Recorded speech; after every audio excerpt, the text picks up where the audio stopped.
ব্রহ্মচারী মশারিটি গোপেশও কিন্তু পাওয়া একটু গেল না। দূরে মা তাহাদের তখন বলিলেন, অনুবর্তন করিলেন। সবই অমঙ্গলের ঘোর লক্ষণ দেখছি। অন্ধকার, পথে সঙ্গিনীর কিছু হাতে হারানো ভারী একটি অশুভ মিটমিটে সূচক। লণ্ঠন। ইহাই এই হঠাৎ অঞ্চলের দেখা গেল প্রবাদ। সামনে স্থির একটু হইল দূরে সেই দিন শূন্য বিকালে মধ্যে 5খানা একটি গরুর গাড়ি জোনাকির মতো বিষ্ণুপুর আলো রওনা হইবে। হেলিয়া দুলিয়া পালকি নাচিতে দুইখানি নাচিতে শ্রী মা ও তাহাদেরই মাকুকে দিকে লইয়া আসিতেছে। পরদিন সকালে একটু যাত্রা কাছে করিবে আসিলে দেখা এবং গেল ওই দিন বিকালে মানুষের শেষ মাথায় আলো। গাড়িখানি যাইবে। মা সকলের আগে ছিলেন। দ্বিতীয় দিন তিনি চিনিতে সূর্যোদয়ের পূর্বে পারিয়াই আশ্রমের মৃদুস্বরে ঠাকুর ডাকিলেন, ঘরে আসিয়া পিসি। শ্রী মা পিসির ঠাকুরকে তখন প্রণাম চমক করিলেন। ভাঙিল। তিনি সূর্যোদয়ের পরে কীর্তন হইতে সেবক বাড়ি শ্রীমায়ের ফিরিতেছিলেন, বাসস্থান কিন্তু জগদম্বা মন আশ্রমে গেলে কীর্তনেই তিনি মগ্ন তাহাকে থাকায় বলিলেন, ডান এসেছ? হাতে এত দেরি মাথার করলে উপর যে? প্রদীপ রোদ রাখিয়া হবে, এই বাম হাতে যাত্রার কোমর ফুলটি ধরিয়া নাও। এই গানের তালে বলিয়া তালে পূজার একটি নাচিয়া ফুল নাচিয়া নিজের চলিতেছিলেন। মাথায় ঠেকাইয়া দুই তাহার পক্ষে হাতে খুব দিলেন। হাসাহাসি বলিলেন, হইল। কাপড়ের পিসির বয়স খুঁটে তখন বেঁধে নাও। 70-এর কাছাকাছি। সেবক তাহাকে প্রণাম শ্রীমা করিলে কীর্তনের তিনি জায়গায় তাহার না মাথায় গিয়া ও বুকে একটু আড়াল সামান্য হইতে করজপ শুনিয়া ও করিয়া প্রণাম করিয়া দাড়ি ধরিয়া ফিরিলেন। চুমা খাইলেন। শ্রী পরে মায়ের উপর সকলের বৃদ্ধা নিকট বিদায় লইয়া অশেষ শিবিকায় ভক্তি উঠিলেন ছিল এবং সন্ধ্যার গগন পরে তিনি মহারাজকে প্রদীপ হাতে ধীরে হাতের ধীরে লাঠি দিয়া মায়ের ঘরে ঢুকিয়া উহা প্রসন্ন প্রদীপ মামাকে নিবাইয়া দিতে বলিলেন। এক পাশে রাখিতেন। উহা পরে প্রসন্ন মামারই মায়ের লাঠি। চরণে প্রণামান্তে দুর্বলতার জন্য সম্মুখে মা বসিয়া উহাতে ভর দিয়া অনেকক্ষণ সুখ চলিতেছিলেন। দুঃখের কথা প্রসন্ন ও মামাকে ভগবৎ দিবার জন্য প্রসঙ্গ তিনি করিতেন। একটি মশারি ও শেষে গগন মায়ের মহারাজের দেওয়া হাতে প্রসাদ দিলেন। লইয়া সর্বশেষে প্রদীপ তাহাকে জ্বালাইয়া বলিলেন, হৃষ্ট চিত্তে বাবা গৃহে ফিরিতেন। শরৎ রইল। মায়ের অসুখ পারিপার্শ্বিক হইলে ঘটনাবলীর তাহাকে সহিত ওই বিশেষ কথার কোনো চিন্তিত দেখা সামঞ্জস্য যাইত, ছিল না। যেন তাই তাহার গগন অতি মহারাজ আপনার অবাক জন হইয়া ভাবিতে রোগশয্যায় লাগিলেন। পড়িয়া আছেন। পালকি পিসি চলিতেছে। বলিতেন যে তিনি কোতলপুর পার একদিন হইয়া শ্রীমাকে শ্রীমা চতুর্ভুজা বরদাকে রূপে ডাকিয়া বলিলেন, দেখিয়াছিলেন। সর্বদা তিনি আমাদের একদিন কাছে শ্রীমাকে থেকো এবং বলিয়াছিলেন সাবধানে যে চলো। মায়ের গান রাধু গাহিবার ও সময় মাকুর তিনি গহনাগুলি অবিকল সব ঠাকুরের মাকুর গলা পালকিতে শুনিতে আছে। পান।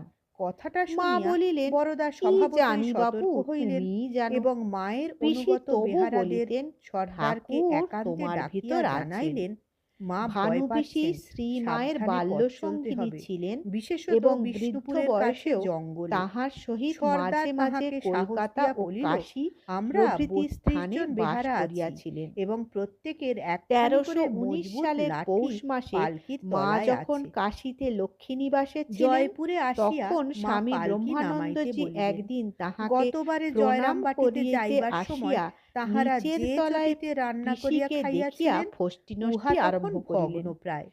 মা পিসি উহা দেখিয়া স্বভাবতই হাসিয়া রসিকা। বলিলেন, তিনি আহা, হাত নাড়িয়া আমাদের সেই বাল চটিখানি গোপাল গো। বিষয়ক গান তিনি ধরিলেন। উহার নিকট কালো গিয়া বেড়াল এক কে গাছতলায় পুষেছে কম্বল পাড়াতে, পাতিয়া বসিলেন তোরা এবং ধরে দে বেহারাদের গলরিতে, মুড়ি কিনিয়া দই দিবার জন্য খেয়েছে, 2টি ভাঁড় টাকা ভেঙেছে, বাহির মুখ করিলেন। পুছেছে পরে কাঁথাতে। মাকুর ছেলের দুধ গান গরম শুনিতে করিয়া দিয়া শুনিতে সামনের পুকুরে শ্রীকৃষ্ণের হাত পা ভাবে ধুইয়া আবিষ্ট আসিয়া নিজের ব্রহ্মানন্দজির জন্য দুই 1 চোখে পয়সার মুড়ি এত অশ্রু এবং ঝরিতে মাকু ও লাগিল বরদার জন্য যে মুড়ির জামা সহিত ভিজিয়া গেল। কিছু তেলে ভাজা মা কিনে তাহা আনিতে দেখিয়া বলিলেন। পরে মুড়ি বলিয়াছিলেন, আসিলে মা পিসি, অল্প 2টি তুমি তো খাইয়া সামান্য অপরদের নও, দিয়া বলিলেন, যে আর রাখাল চিবুতে পারি না। মহাসাগর সকলের তাকেও খাওয়া তুমি হইলে তোলপাড় করে আবার দিলে। যাত্রা শুরু হইল। শ্রীমা ভানু জয়পুর পিসিকে হইতে খুব আদর বিষ্ণুপুর করিতেন পর্যন্ত 8 এবং মাইল তাহার পথ ভক্তির গভীর প্রশংসা করিতেন। বনাকীর্ণ। এই সহজেই মনে আবাল্য একটু ভয় হয়। সঙ্গিনীর প্রতি 4 মাইল তাহার একটা জঙ্গলের পথ স্বাভাবিক টান ছিল। তাঁতি পুকুরে দিনের পিসি বেলায় একবার একটি অসুখে ছোট মরণাপন্ন দোকান বসে। হইলে মা সেখানে দেখিতে আসিয়া দেখা গেল বলিয়াছিলেন, যে কতকগুলি পিসি, মজুর শ্রেণীর তুমিও লোক চলে যাবে? দোকানের আমি আশেপাশে কার বসিয়া সঙ্গে কথা জটলা কইব? করিতেছে। পিসি উত্তর এই দিলেন স্থানটা যে মা কোনরূপে ইচ্ছা পার হইয়া করিলেই তাহাকে 2 মাইল রাখিতে পারেন। যাইতে পারিলে মা মাঝে কিছু না মাঝে বলিয়াই লোকালয় চলিয়া পাওয়া গেলেন। যাইবে। সুতরাং সেই দিন তেমন সন্ধ্যায় পিসি দুশ্চিন্তা দেখিলেন থাকিবে না। মা যেন কিন্তু মা ঘরের বাহিরে বাহিরে দাঁড়াইয়া দোকান দেখিয়াই হাত বলিতেছেন, বাড়াইয়া একটু মুখে নামাতে বলো চরণামৃত দেখি, দিয়া আমার বলিতেছেন, পালকিতে বসে পিসি, পাটা খাও ধরে গেছে। খাও।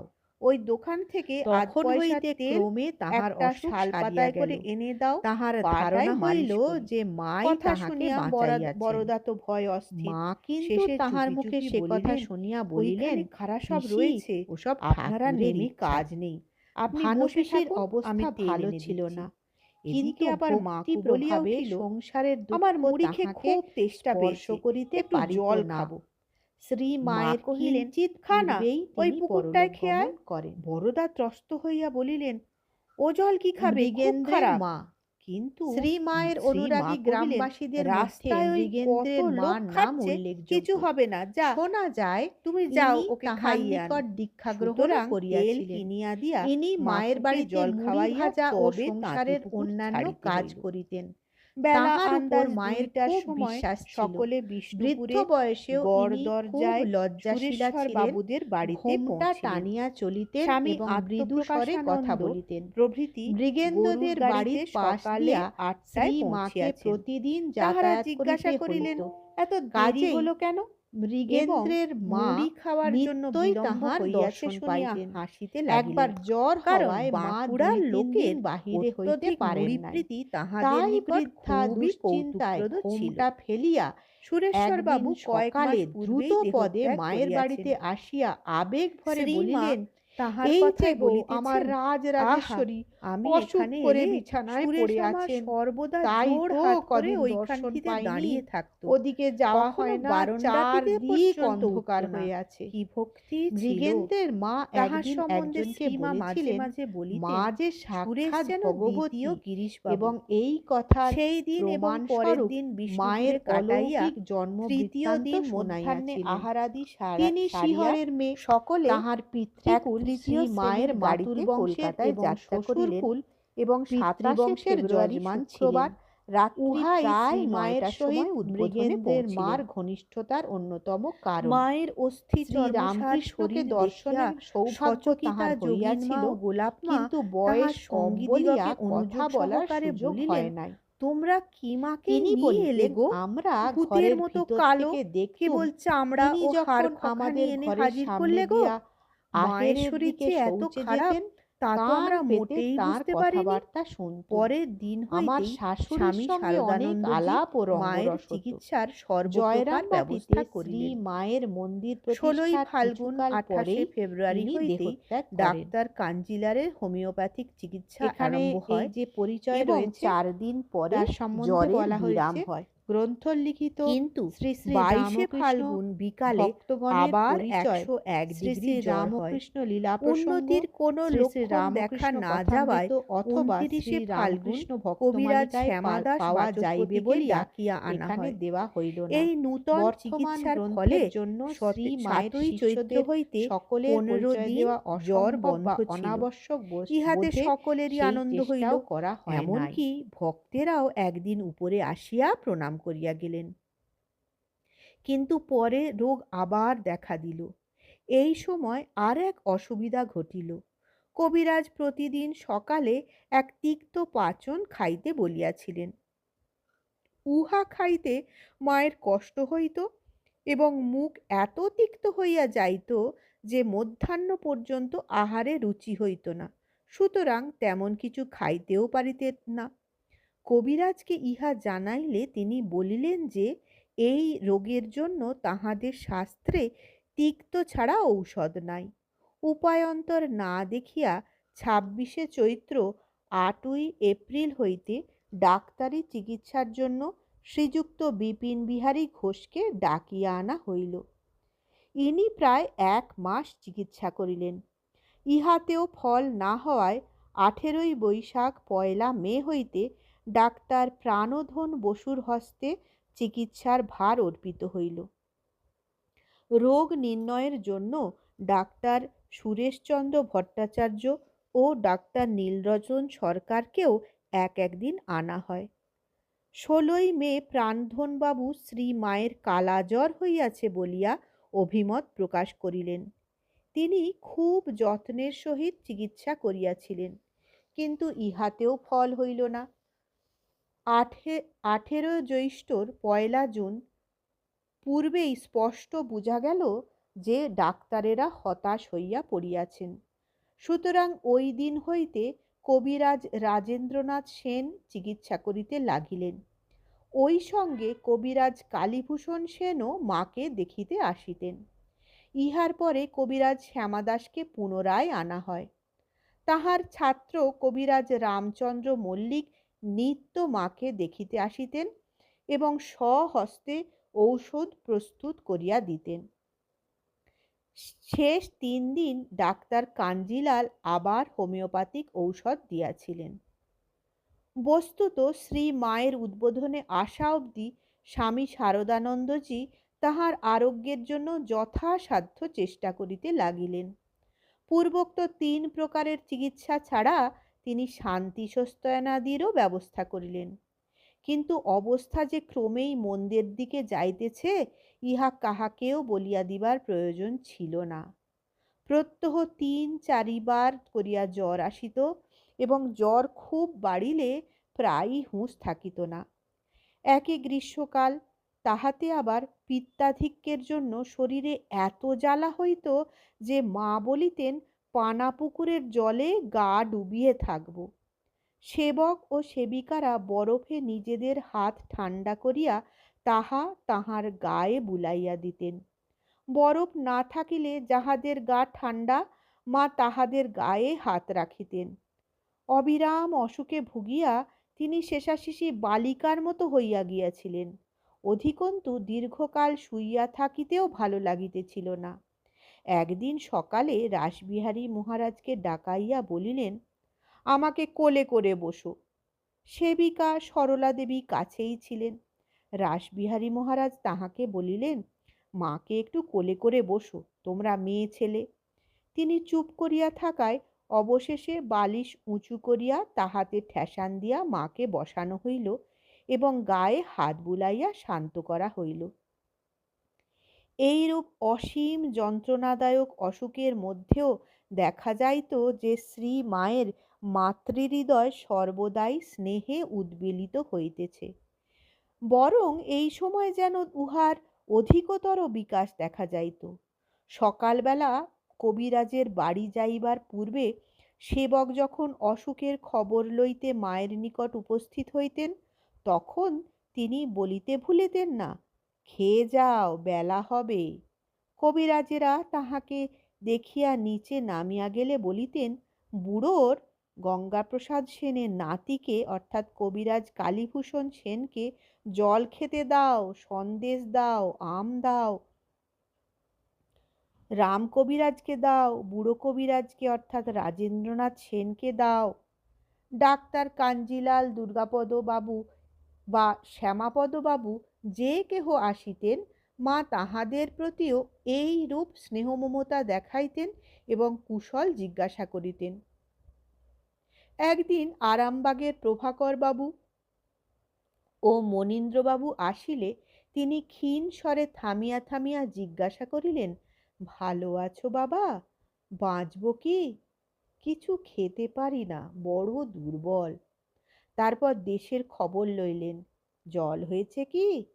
মায়ের পরিচিত রমণী নামক এক স্ত্রীলোকের হাত দিয়া মনীন্দ্রবাবু মায়ের জন্য কচি তাল পাঠাইয়াছিলেন। শ্রী মা উহা মনে করিয়া রাখিয়াছিলেন।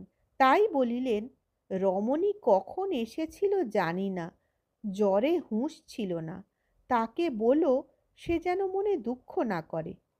কাশীতে তখন স্বামী অদ্ভুতানন্দজি কঠিন অসুখে ভুগিতেছিলেন। মাতা ঠাকুরানী এই পীড়ার সংবাদ জানিতেন। তাই যে কেহ কাশী হইতে আসিতেন তাহাকেই তিনি জিজ্ঞাসা করিতেন, লাটু কেমন আছে? উদ্বোধনে শ্রী মায়ের সেবার জন্যে অনেকেই উপস্থিত ছিলেন। ইহারা তাহার জন্য একটু কিছু করিতে পারিলে আপনাদিগকে ধন্য মনে করিতেন। কিন্তু মা সেবা গ্রহণে এতই সংকুচিত হইতেন যে সে সুযোগ অল্পই মিলিত। একদিন পথ্য গ্রহণের পর বেলা প্রায় 11টার সময় মা তক্তাপসের উপর আড়ভাবে শুইয়া আছেন দেখিয়া একজন সেবক ভাবিলেন, এই সময় পাখা লইয়া হাওয়া করিলে মা আরামে ঘুমাইতে পারিবেন। কিন্তু পাখা লইয়া 4-5 মিনিট বাতাস করিতেই তিনি বলিলেন, আর না, তোমার হাত ব্যথা করছে। সেবক বুঝাইয়া দিলেন যে হাত পাখাতে অত সহজে ব্যথা হয় না, ব্যথা হইলেই তিনি থামিবেন। কিন্তু মা একটু চক্ষু বুঝিয়া থাকিয়া আবার বলিলেন, না বাবা, তোমার হাত ব্যথা করবে, থাক, আমি অমনি ঘুমোচ্ছি। ইহাতেও সেবক থামিতেছেন না দেখিয়া একটু পরেই বলিলেন, বাবা, তোমার হাত ব্যথা করবে ভেবে আমার ঘুম আসছে না, তুমি পাখা বন্ধ করো, তাহলে আমি নিশ্চিন্ত হয়ে ঘুমোই। অগত্যা পাখা বন্ধ করিতে হইল। বোধহয় 10 মিনিটও সেবা করা হইল না। ডাক্তার প্রাণধনবাবু প্রথম প্রথম যখন আসেন তখন তাহাকে 16 টাকা করিয়া ভিজিট এবং 5 টাকা ট্যাক্সি ভাড়া দেওয়া হইত। একদিন মায়ের জন্য অনেক ফুল ফল মিষ্টি দধি প্রভৃতি আসিয়াছিল। প্রাণধনবাবু যথা নিয়মে সন্ধ্যার পরে মাকে দেখিয়া যখন নিচে পূজনীয় শরৎ মহারাজের সহিত কথা বলিতেছেন, তখন মায়ের আদেশে প্রচুর ফুল এবং ফল মিষ্টান্নাদি ডাক্তারবাবুর গাড়িতে তুলিয়া দেওয়া হইল। গাড়িতে উঠিবার কালে ডাক্তারবাবুর মুখ দেখিয়া মনে হইল যে তিনি জিনিসগুলি পাইয়া খুশি হইয়াছে। পরদিনও তিনি রোগী দেখিতে আসিলেন, কিন্তু সঙ্গে সঙ্গে মায়ের ঘর আর একটু ভালো করিয়া নিরীক্ষণ করিলেন। দেখিলেন সেখানে পরমহংসদেবের ছবি রহিয়াছে।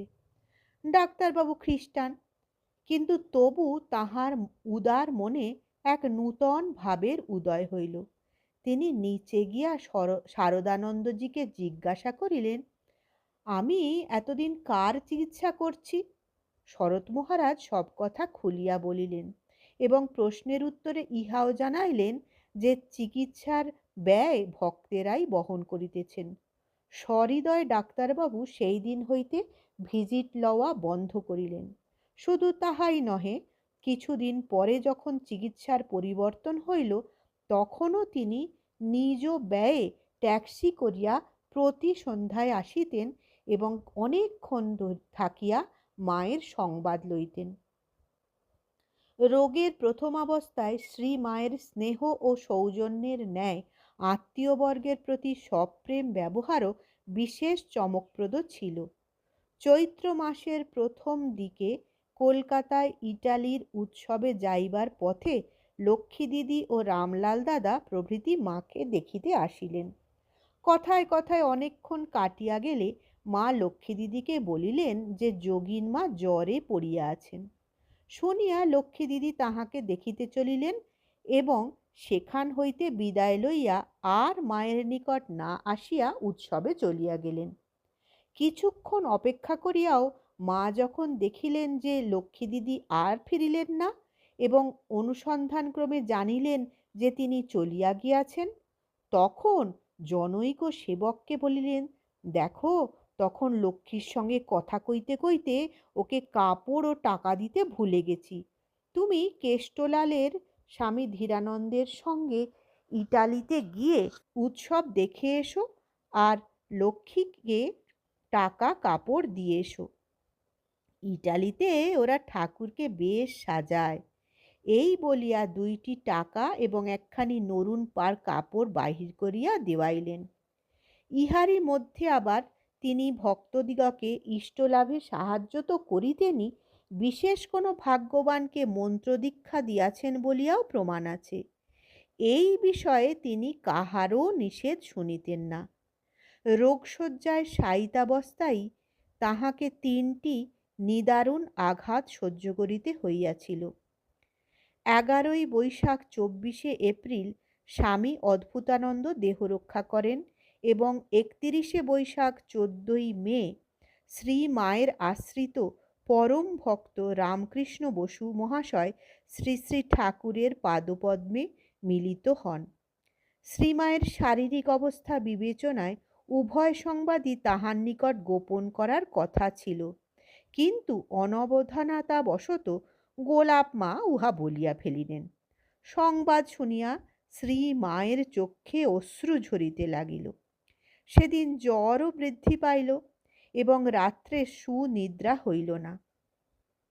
ইহারই কিছুদিন পরে 6ই জ্যৈষ্ঠ শ্রী মায়ের সহোদর বরদাপ্রসাদ জয়রামবাটিতে নিউমোনিয়ার জ্বরে দেহত্যাগ করিলেন। শ্রী মায়ের শরীরের অবস্থা বুঝিয়া এই খবর গোপন রাখা হইয়াছিল। শুধু অসুখের সংবাদই তিনি জানিতেন, তাই মাঝে মাঝে প্রশ্ন করিতেন, বরদা কেমন আছে? কিন্তু সেজ মামার দেহত্যাগের পর তিনি বলিলেন, বরদা বুঝি নেই। দেখলুম বারান্দায় রেলিংয়ের ধারে দাঁড়িয়ে আমার দিকে চেয়ে আছে। তখন সত্য কথা খুলিয়া বলিতে হইল। ইহা মায়ের পক্ষে খুবই শোকবহ ছিল। স্নেহের ভ্রাতাকে হারাইয়া তিনি অশ্রু রোধ করিতে পারেন নাই। শ্রীমায়ের এই শোক ও অশ্রু দর্শন কালে তাহার বৈরাগ্যের কথাও স্মরণ রাখিতে হইবে। ভ্রাতার জন্য তিনি কাঁদিয়াছিলেন, কিন্তু ইহারই অল্পদিন পরের ঘটনা। প্রত্যক্ষদ্রষ্টা গোপেশ মহারাজ লিখিতেছেন, সেই সময় একদিন মায়ের একটি কথায় অতীব বিস্মিত হয়েছিলাম। দিন কয়েক পূর্বে সেজমামা মারা গিয়াছেন। মা সেই সংবাদে সাময়িক শোকার্ত হইলেও অতি সহজেই উহা অন্তর হইতে মুছিয়া ফেলেন। নিরুদ্বেগে সেই খবর আমাকে দিলেন, শুনেছ, বড়দা মারা গেছে। কাহার কথা বলিতেছেন না বুঝিয়া আমি তাহার মুখের দিকে তাকাইয়া রহিলাম, কারণ তিনি বিন্দুমাত্র শোকের ভাব প্রকাশ না করিয়া অচঞ্চল চিত্তে প্রাণ প্রতিম ভ্রাতার মৃত্যু সংবাদ দিবেন ইহা ভাবিতেই পারি নাই। তখন মা খুলিয়াই বলিলেন, জয়রামবাটির ফুদের বাপ, ফুদে অর্থাৎ খুদে। খবর শুনিয়া আমি অতীব দুঃখিত হইলাম, কিন্তু ততোধিক আশ্চর্যান্বিত হইলাম মায়ের ব্যাকুলতার অভাব দেখিয়া। ভক্তদের সম্মুখে ইয়া অপেক্ষাও বিস্ময়কর আরও কয়েকটি ব্যাপার শীঘ্রই সংঘটিত হইয়া তাহাদিগকে অতি নিদারুণভাবে জানাইয়া দিল যে শ্রীমা ক্রমেই মায়াতীত রাজ্যে চলিয়া যাইতেছেন। তাই স্বেচ্ছায় গৃহীত সমস্ত বন্ধন খসিয়া পড়িতেছে। চৈত্র মাসের প্রথম সপ্তাহে জনৈক ভক্ত যখন বলিলেন, মা, আপনার শরীর এবার বিশেষ খারাপ হয়ে গেছে, এত দুর্বল শরীর কখনো দেখি নাই। তখন মা কহিলেন, হ্যাঁ বাবা, দুর্বল খুব হয়েছে। মনে হয় এই শরীর দিয়ে ঠাকুরের যা করবার ছিল শেষ হয়েছে। এখন মনটা সর্বদা তাঁকে চায়, অন্য কিছু আর ভালো লাগে না। এই দেখো না, রাধুকে এত ভালোবাসতুম, ওর সুখ স্বাচ্ছন্দ্যের জন্যে কত করেছি, এখন ভাব ঠিক উল্টে গেছে। ও সামনে এলে বেজার বোধ হয়, মনে হয় ও কেন সামনে এসে আমার মনটাকে নিচে নামাবার চেষ্টা করছে। ঠাকুর তার কাজের জন্য এতকাল এই সব দিয়ে মনটাকে নামিয়ে রেখেছিলেন, নইলে তিনি যখন চলে গেলেন তারপর কি আমার থাকা সম্ভব হতো? মন সত্যই উঠিয়া যাইতেছিল। জ্বরের জ্বালায় ছটফট করিতে করিতে তিনি আজকাল প্রায়ই বলিতেছেন, আমাকে গঙ্গার তীরে নিয়ে চলো, গঙ্গার ধারে আমি ঠান্ডা হব। মা যেন পুরাতন আবেষ্টনী হইতে মুক্তি পাইতে চাহিতেছেন। শরৎ মহারাজ গঙ্গা তীরে বাড়ি সংগ্রহের জন্য চেষ্টা করিতেছেন। কাশীতে লইয়া যাইবারও কথা হইতেছে, কিন্তু ডাক্তারেরা ওই অবস্থায় নাড়াচাড়া করিতে নিষেধ করিলেন। শেষ পর্যন্ত স্থান পরিবর্তন হইল না, কিন্তু তবু মায়া কাটাইতে তো কোনো বাধা নেই। গৌরী মা ও দুর্গা দেবী নিত্য সকালে গঙ্গা স্নানের পর আশ্রমে ফিরিবার পথে মায়ের নিকটে আসিতেন এবং কিছু সময় থাকিয়া তাহাকে পাখা করিতেন। সেদিন তাহারা মায়ের নিকট আসিতেই তিনি বলিতেছেন, আমাকে স্পর্শ করো না, রোজ কি করতে কি দেখতে বিরক্ত করতে আসো। গৌরীমা অকস্মাৎ এই ঔদাসীন্য দেখিয়া অতি কাতর কণ্ঠে বলিলেন, মা, আপনি অসুখে পড়ে আছেন, আমাদের মনে শান্তি নেই, সর্বদা আপনাকে দেখতে ইচ্ছে হয়, কিন্তু সময় পাই না, তাই রোজ একবার আপনার কাছে আসি। মা কহিলেন, আমার কাছে এসে কি হবে, আমি আর কারো ঝামেলা সহ্য করতে পারছি না। পরে বলিলেন, যদি আসো তবে আমার ঘরে ঢুকো না, ওই দরজার বার থেকে দেখে যেও, আর কোনো কথাও বকিও না। গৌরীমা একেবারে স্তম্ভিত। তিনি কথা বলিতে না পারিয়া চক্ষের জলে ভাসিতে থাকিলেন এবং কাঁদিতে কাঁদিতে বিদায় লইলেন। পরদিন হইতে তাহারা নিয়মিত সময়ে আসিয়া মায়ের নির্দিষ্ট স্থানে প্রায় ঘণ্টাখানেক বসিয়া নয়ন জলে হৃদয়ের বেদনা জ্ঞাপন করিতে লাগিলেন। মা সব দেখিয়াও মোটেই টলিলেন না। ইহার কয়েকদিন পর রাধুর পালা। অবিশ্বাস্য হইলেও মা তাহাকেও বিদায় দিলেন। শরীরত্যাগের কিছুদিন পূর্বে শ্রী মা রাধুকে বলিতেছেন, দেখ তুই জয়রামবাটি চলে যা, আর এখানে থাকিস নে। সেবিকা সরলা দেবীকে বলিতেছেন, শরৎকে বলো ওদের জয়রামবাটি পাঠিয়ে দিতে। সেবিকা জিজ্ঞাসা করিলেন, কেন ওদের পাঠিয়ে দিতে বলছেন? রাধুকে ছেড়ে থাকতে পারবেন কি? মা দৃঢ়স্বরে বলিলেন, খুব পারব, মন তুলে নিয়েছি। সেবিকা ওই কথা যোগীন মা ও শারদানন্দজিকে জানাইলে যোগীন মা শ্রীমাকে জিজ্ঞাসা করিলেন, কেন মা ওদের পাঠিয়ে দিতে বলছো? তিনি উত্তর দিলেন, যোগেন, এরপর এদের সেখানেই থাকতে হবে যে। হরি অর্থাৎ স্বামী হরিপ্রেমানন্দ যাচ্ছে, ওই সঙ্গে পাঠিয়ে দাও। মন তুলে নিয়েছি, আর চাই না। যোগীন মা অনুনয় করিলেন, ও কথা বলো না মা, তুমি মন তুলে নিলে আমরা কি করে থাকব?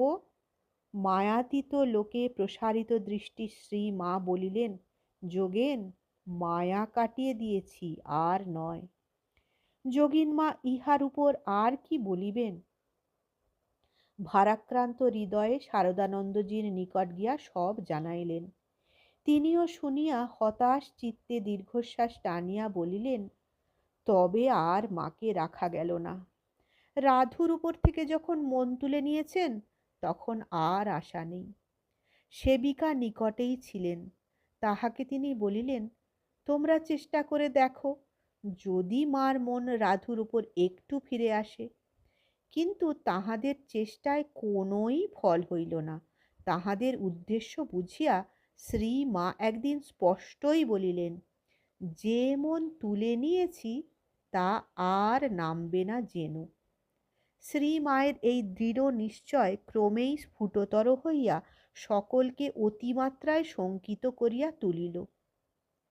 ব্রহ্মচারী হরি জয়রামবাটি চলিয়া যাইবার পরই শ্রী মা একদিন সেবক বরদাকে জিজ্ঞাসা করিলেন, রাধু, নলিনী ওরা সেদিন হরির সঙ্গে দেশে চলে গেল না কেন? ওদের সবাইকে জয়রামবাটিতে রেখে এসো। এই কথা শারদানন্দজিকে জানানো হইলে তিনি অকস্মাৎ কর্তব্য স্থির করিতে পারিলেন না। অপর ভক্তেরাও ভাবিতেছেন, মা রাধু গতপ্রাণ, এত ভালোবাসেন, তাকে ছেড়ে এক মুহূর্তও থাকতে পারেন না। এই অসুখে শুয়ে থেকেও রাধু ও তার খোকার অনুসন্ধান করেন, আর আজ এই অবস্থায় তাদের জয়রামবাটিতে পাঠিয়ে দিতে বলছেন। এ কি ব্যাপার? সকলে মায়ের মনোভাব সেদিন বুঝিতে না পারিলেও বা না চাহিলেও দিন কয়েকের মধ্যেই মায়ের দৃঢ়তাপূর্ণ ব্যবহারে এই বিষয় আর সন্দেহের অবকাশ রহিল না। মায়ের বিরক্তি দেখিয়া ক্রমশ নলিনী দিদি মায়ের কাছে যাইবার সাহস হারাইলেন এবং মাকু তাহার ঔদাসীন্যে মর্মাহত হইয়া নীরবে অশ্রু বিসর্জন করিতে লাগিল। অবস্থা বুঝিয়া নলিনী দিদি বলিলেন, আমরা থাকলে যদি পিসিমার কষ্ট হয়, তাহলে না হয় আমরা চলে যাই। কিন্তু লোকেই বা কি বলবে? তারা ভাববে, দেখেছ তাঁর এই অসুখ, আর এরা এই সময় ফেলে চলে এলো। শারদানন্দজি তাই মাকে বুঝাইতে লাগিলেন, আপনার এই অসুখের সময় এদের যেতে কষ্ট হবে, আপনি একটু সেরে উঠলে ওরা যাবে। মা তবু বলিতেছেন, তা পাঠিয়ে দিলেই ভালো হতো, তবে যেন আমার কাছে আর ওরা না আসে। আমার আর ওদের ছায়া দেখতেও ইচ্ছে নেই। একেবারেই মায়া নির্মুক্ত। শুধু কথায় নয়, কার্যেও আরও অধিক বৈরাগ্যই প্রকটিত হইল। দেহরক্ষার দিন দশেক পূর্ব হইতেই মাকে মেঝের উপর বিছানায় শোয়ানো হইতেছে। একদিন দ্বীপ্রহরের সেবিকারা আহারে গিয়াছেন। জনৈক সেবক মায়ের কাছে বসিয়া নিত্যকার মতো পায়ে হাত বুলাইয়া দিতেছেন। রাধু পার্শ্বের ঘরে শুইয়া আছে। তাহার খোকা ঘুম হইতে উঠিয়া হামা দিতে দিতে আসিয়া অভ্যাস মতো মায়ের বুকের উপর উঠিতেছে। মা তাহা দেখিয়া খোকাকে লক্ষ্য করিয়া বলিতেছেন, তোদের মায়া একেবারে কাটিয়েছি, যা যা আর পাবিনি। তারপর সেবককে বলিলেন, একে তুলে নিয়ে গিয়ে ওদিকে রেখে এসো, এসব আর ভালো লাগে না। সেবক খোকাকে কোলে করিয়া তাহার দিদিমার নিকট রাখিয়া আসিলেন। মায়ের অসুখ ক্রমেই বাড়িতেছে, শরীর জীর্ণ হইয়া বিছানার সহিত যেন মিশিয়া গিয়াছে। চিকিৎসকেরা জীবনের আশা ত্যাগ করিয়াছেন, মাও ইহা বুঝিতে পারিয়াছেন এবং সেই জন্য সর্বতোভাবে প্রস্তুত হইতেছেন। পূর্ববারের অসুখের পর তিনি বলিয়াছিলেন, আবার তো সেই রকম ভুগতে হবে। এবারে স্নেহপাত্র সেবক একদিন অতি অনুনয় সহকারে বলিলেন, মা, তুমি তো ইচ্ছে করলেই থাকতে পারো। তাহাতে তিনি উত্তর দিলেন, মরতে কার সাধ। তখন তাহার নিজের ইচ্ছা বলিয়াও কিছু নেই। ভগবানের উপর সম্পূর্ণ নির্ভর করিয়া শেষ আহ্বানের জন্য তাহারই মুখ চাহিয়া আছেন আর বলিতেছেন, তিনি যখন নিয়ে যাবেন যাব। জীব কল্যাণার্থে তিনি শরীর ধারণ করিয়াছেন এবং মায়াতীত মনকে কোনো প্রকারে জগতের কার্যে নিযুক্ত রাখিবার জন্য রাধুর সহিত একটা মায়িক সম্বন্ধ স্থাপন করিয়াছিলেন। এখন সেই সম্বন্ধ কাটিয়া গিয়াছে, তাই রাধুকে একদিন বলিলেন, কুটো ছেঁড়া করে দিয়েছি, তুই আমাকে কি করবি? আমি কি মানুষ? ইহাই রাধুর সহিত তাহার শেষ কথা। রাধু তাহাকে নিজের পিসিমা বলিয়াই জানিত, সুতরাং অকস্মাৎ উচ্চারিত সেই কথার মর্ম সে তখন বুঝিতে পারে নাই, আর মাও তাহাকে বুঝিয়া লইবার সুযোগ দেন নাই। শেষ দিনের 1 মাস পূর্বে তিনি উদ্বোধনে শ্রী শ্রী ঠাকুরের যে ছবিখানি পূজা হইত, উহা অন্য ঘরে লইয়া যাইতে বলিলেন। ইহাতে সকলেই অবাক হইলে তিনি বুঝাইয়া দিলেন যে অতঃপর শৌচাদির জন্য তিনি বাহিরে যাইতে পারিবেন না, কাজেই ঠাকুরের ছবি অন্য ঘরে লইয়া যাওয়া হইল। লীলাবসানের 7 দিন আগে সকাল আন্দাজ 8:30টার সময় শ্রীমা শরৎ মহারাজকে ডাকাইলেন। তিনি আসিয়া মায়ের পায়ের কাছে বাঁ দিকে হাঁটু গাড়িয়া বসিলেন এবং নিচু হইয়া মায়ের হাতে হাত বুলাইতে উদ্যত হইলেন। মা অমনি মহারাজের ডান হাতখানি নিজের বাঁ হাতের নিচে রাখিয়া বলিলেন, শরৎ, এরা রইল, বলিয়াই হাত সরাইয়া লইলেন। শরৎ মহারাজ কষ্টে অশ্রু রোধ করিয়া ভারাক্রান্ত হৃদয়ে উঠিয়া দাঁড়াইলেন এবং আস্তে আস্তে পিছনে হাঁটিয়া বাহিরে চলিয়া গেলেন। সেবকদের তখন কর্তব্য ছিল ডাক্তারের বাড়ি যাওয়া, ঔষধ লইয়া আসা, দুধ আনা, প্রস্তুত করা, হাওয়া করা ইত্যাদি। সেবিকাদের কাজ ছিল মায়ের ভাত রান্না করা, তাহাকে পথ্য খাওয়ানো, তাহার কাপড় কাচা, বিছানা পরিষ্কার করা ইত্যাদি। মায়ের তখন ক্ষুদ্র বালিকার স্বভাব, সরল, নানা বিষয়ে আবদার, অথচ সমস্ত মাইক সম্বন্ধের অতীত। এক রাত্রে 12টার সময় সেবিকা সরলা দেবী তাহাকে খাওয়াইতে গেলে মা বায়না ধরিলেন, আমি খাবো না, তোর একই কথা, মা খাও আর বগলে কাঠি লাগাও। সেবিকা জানিতেন যে এইরূপ ক্ষেত্রে শরৎ মহারাজকে ডাকিবার কথা বলিলেই মা নির্বিবাদে আহার করেন, তাই বলিলেন, তবে কি মা মহারাজকে ডাকবো? তবু মা রাজি না হইয়া বলিলেন, ডাক শরৎকে, আমি তোর হাতে খাবো না।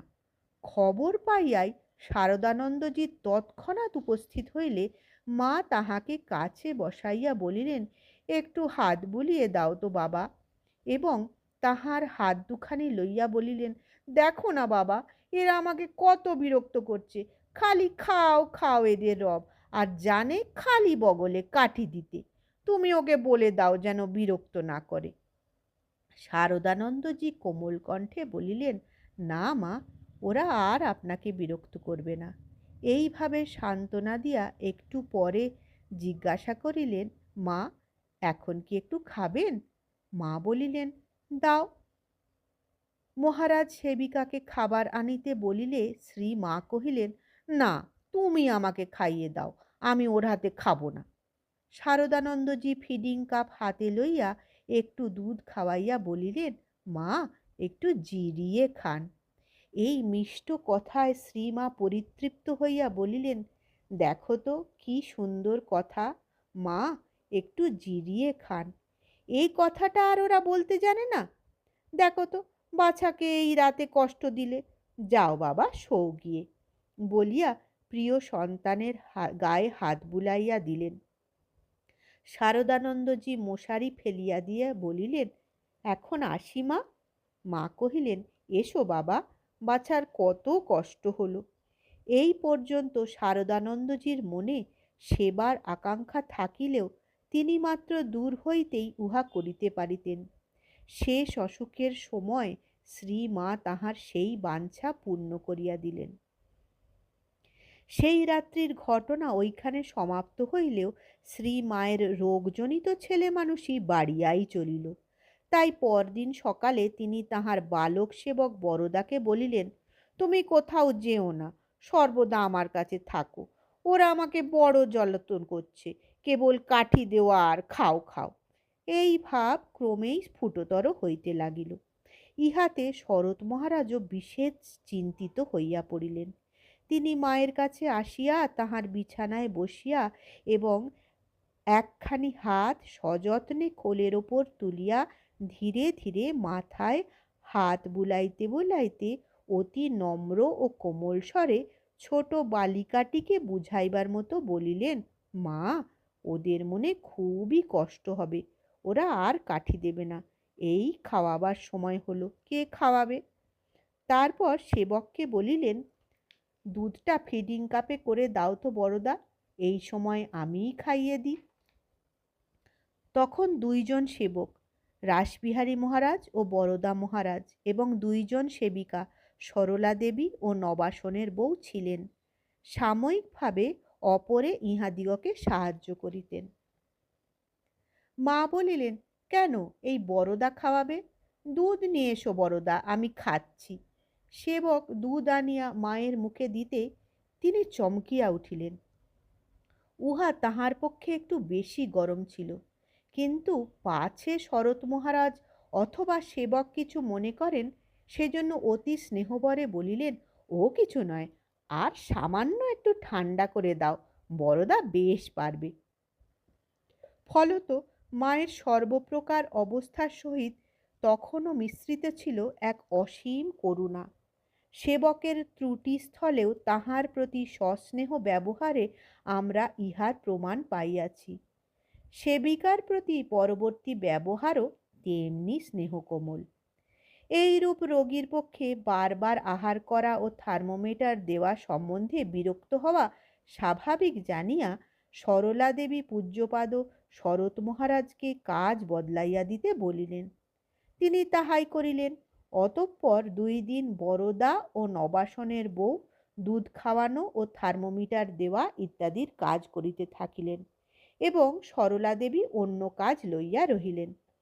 শ্রীমা লক্ষ্য করিলেন যে সরলা দেবী আর আগের মতো সব কাজ করিতেছেন না। তিনি তাহার খোঁজ লইতে লাগিলেন। দ্বিতীয় দিন দুপুরে মা তাহাকে ডাকাইয়া তাহার মাথাটি বুকের ওপর টানিয়া লইয়া বলিলেন, তুই আমার ওপর রাগ করেছিস মা? আমি যদি কিছু বলে থাকি, কিছু মনে করিসনি মা। সরলা দেবী কিছু বলিতে পারিলেন না। তাহার 2 চক্ষে অশ্রু ঝরিতে লাগিল। তিনি আবার পূর্বের ন্যায় কাজ করিতে থাকিলেন। রোগ বৃদ্ধির ফলে মায়ের হাতে পায়ে শোথ হইয়াছে। বিছানা হইতে উঠিবার শক্তি নাই। বিছানাতেই শৌচাদি করানো হয়।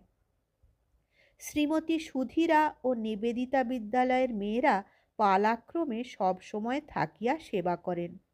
দেহ যাইবার মাত্র 5 দিন বাকি আছে। ভক্ত অন্নপূর্ণার মা দেখিতে আসিয়াছেন, কিন্তু ভেতরে যাইতে নিষেধ বলিয়া ঠাকুর ঘরের দুয়ারে দাঁড়াইয়া আছেন। হঠাৎ পাশ ফিরিয়া মা তাহাকে দেখিয়াই ইশারা করিয়া নিকটে ডাকিলেন। তিনি কাছে গিয়া প্রণাম করিয়া কাঁদিতে কাঁদিতে বলিলেন, মা, আমাদের কি হবে? করুণা বিগলিত ক্ষীণ কণ্ঠে অভয় দিয়া মা থামিয়া থামিয়া বলিলেন, ভয় কি? তুমি ঠাকুরকে দেখেছ, তোমার আবার ভয় কি? একটু পরে আবার ধীরে ধীরে বলিলেন, তবে একটি কথা বলি, যদি শান্তি চাও মা, কারো দোষ দেখো না, দোষ দেখবে নিজের। জগৎকে আপনার করে নিতে শেখো। কেউ পর নয় মা, জগৎ তোমার। যাহাদের দুঃখে বিচলিত হইয়া অভয়ার শরীর পরিগ্রহপূর্বক স্বয়ং অশেষ যন্ত্রণা ভোগ করিলেন, সেই আর্তদিগের প্রতি ইহাই তাহার শেষ বাণী। বিদায়ের 3 দিন পূর্ব হইতে তিনি বড় একটা কথা বলিতেন না, সর্বদাই আত্মস্থ হইয়া থাকিতেন। কেহ তাহার মনকে নিম্নভূমিতে টানিতে চেষ্টা করিলে বিরক্তি বোধ করিতেন। পরে ধীরে ধীরে সম্পূর্ণ বাকরোধ হইল। ররুদ্যমান সেবকের প্রতি তাহার শেষ সান্ত্বনা, শরৎ রইল, ভয় কি? অবশেষে 1327 সালের 4ঠা শ্রাবণ মঙ্গলবার রাত্রি 1:30টার সময় 21শে জুলাই 1920 তিনি কয়েকবার দীর্ঘ নিঃশ্বাস ফেলিয়া মহাসমাধিতে নিমগ্ন হইলেন। রোগে ভুগিয়া তাহার দেহ মলিন ও শীর্ণ হইয়া গিয়াছিল, কিন্তু মহাসমাধির পর রোগের সকল চিহ্ন অপসৃত হইয়া মুখখানি যেন একটা পূর্ণতা লাভ করিল এবং এক অপূর্ব শান্তি ও দিব্য জ্যোতিতে উদ্ভাসিত হইয়া উঠিল। এই স্বর্গীয় ভাব দেহ শীতল হইয়া যাওয়ার অনেক পরেও বিরাজিত ছিল। অনেকে ওই উজ্জ্বল মুখকান্তি দর্শন করিয়া বুঝিতেই পারিলেন না যে শ্রীমা আর স্থূলদেহে নাই। পরদিন 21শে জুলাই আন্দাজ 10:30টার সময় স্বামী শারদানন্দজির নেতৃত্বে সাধু ভক্তগণ গন্ধ পুষ্প মাল্যাদিতে সুসজ্জিত শ্রী মায়ের পূত দেহ স্কন্ধে তুলিয়া রাম নাম কীর্তন করিতে করিতে উদ্বোধন হইতে বরাহনগরের পথে বেলুর মঠে যাত্রা করিলেন। অনেক প্রবীণ ভক্ত পদব্রজে ইহাদের সঙ্গে চলিলেন। ক্রমে শত শত ভক্ত তাহাদের সহিত সম্মিলিত হইলেন। বরাহনগরে নৌকাযোগে গঙ্গা উত্তীর্ণ হইয়া শ্রী মায়ের দেহ মঠ ভূমিতে গঙ্গা তীরে রক্ষিত হইল। পরে স্ত্রী ভক্তগণ উহাকে স্নান করাইয়া নববস্ত্রে সাজাইলে বেলা 3টার সময় স্বামীজির মন্দিরের উত্তরে চন্দন কাষ্ঠে সজ্জিত চিতায় উহাকে আহুতি দেওয়া হইল। চিতাগ্নি নির্বাপিত হইবার পূর্বেই দেখা গেল গঙ্গার অপর তীরে বাড়িপাত হইতেছে। ভক্তগণ তাই একটু শঙ্কিত রহিলেন, কিন্তু এপারে কিছুই হইল না। সন্ধ্যার প্রাক্কালে যখন কার্য সম্পন্ন হইয়া গিয়াছে এবং স্বামী শারদানন্দজি অগ্নি নির্বাপনের জন্য প্রথম কলসির জল ঢালিয়া দিয়াছেন, তখন মুষলধারে বৃষ্টি নামিয়া আসিয়া মঠভূমি ভাসাইয়া দিল। হোমাগ্নি নিবিয়া গেল। মাথায় শান্তি বাড়ি এবং হৃদয়ে গভীর বিষাদ লইয়া সন্ধ্যাকালে সকলে স্ব স্ব স্থানে ফিরিলেন। ওই পবিত্র স্থানের উপর মাতৃমন্দির নির্মিত এবং 1328 সালের 6ই পৌষ 1921 খ্রিস্টাব্দের 21শে ডিসেম্বর বুধবার শ্রী শ্রী মায়ের জন্মতিথি দিবসে যথাবিধি প্রতিষ্ঠিত হইয়া আজিও দেশ বিদেশের সহস্র সহস্র নরনারীর ভক্তি শ্রদ্ধা আকর্ষণ করিতেছে। ওম শান্তি শান্তি শান্তি। জয় মা।